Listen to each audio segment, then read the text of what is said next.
Mardi 29 janvier 2013, 8 h du matin.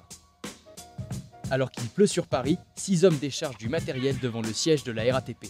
Ils ont 4 heures pour déployer des protections en inox sur une centaine de mètres. La maison mère de la RATP devient, le temps d'une journée, le théâtre d'un exercice annuel qui entre dans le cadre du plan de prévention du risque inondation.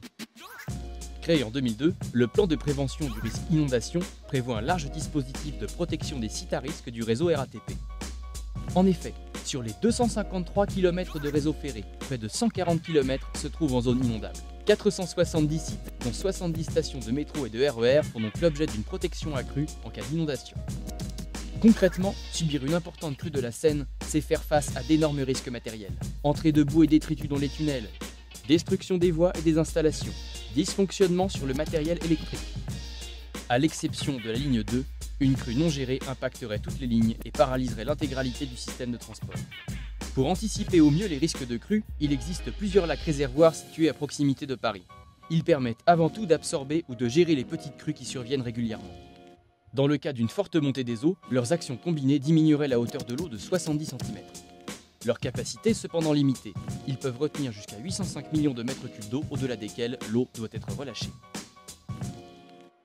En complément des lacs réservoirs et dans les cas de crues d'envergure, le plan de prévention du risque inondation prévoit donc qu'on construise des digues pour protéger les multiples sites à risque. La construction de ces barrages temporaires suppose d'amener un certain nombre de matériaux de construction de leur centre de stockage vers les stations et sites dont la protection doit être renforcée. À titre d'exemple, le centre de stockage de Bonneuil-sur-Marne recouvre une superficie de 2400 m². Il abrite 273 bétonneuses, 173 groupes électrogènes et 171 brouettes. 70 250 parpaings, des centaines de sacs de mortier, du bois et du contreplaqué sont également stockés sur différents sites, notamment entre Chartres et Fontenay-sous-Bois. En fonction de la montée des eaux, ce sont près de 100 camions qui peuvent être mis à disposition pour gérer l'acheminement des matériaux. Plus de 1000 personnes peuvent également être mobilisées pour édifier les protections nécessaires en cas de crue.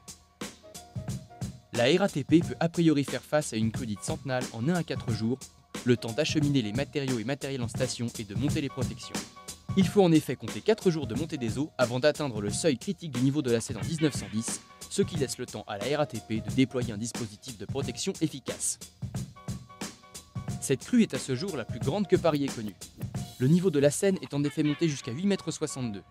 La moitié du réseau de transport a été totalement impraticable pendant des mois, obligeant parfois les voyageurs à circuler en barque dans les tunnels inondés. Étalonné sur cette crue de 1910, le plan de prévention du risque inondation a déjà permis de faire face à quelques crues de petite envergure. Le coût d'une inondation serait colossal. Les infrastructures seraient indisponibles pendant 6 mois à 1 an et il faudrait entre 2 et 5 milliards d'euros pour remettre le réseau en état. À titre de comparaison, c'est une facture de 3,8 milliards de dollars que la Régie des transports new-yorkais a dû régler après l'ouragan Sandy. Tunnels inondés, infrastructures détruites, dépôts de bus inondés, coupures de courant. Le plan de prévention contre le risque inondation nécessite un investissement initial d'environ 6 millions d'euros. Pour un montant 4 à 10 fois moins élevé que celui engendré par les risques, il se révèle être un dispositif indispensable au regard des dégâts potentiels.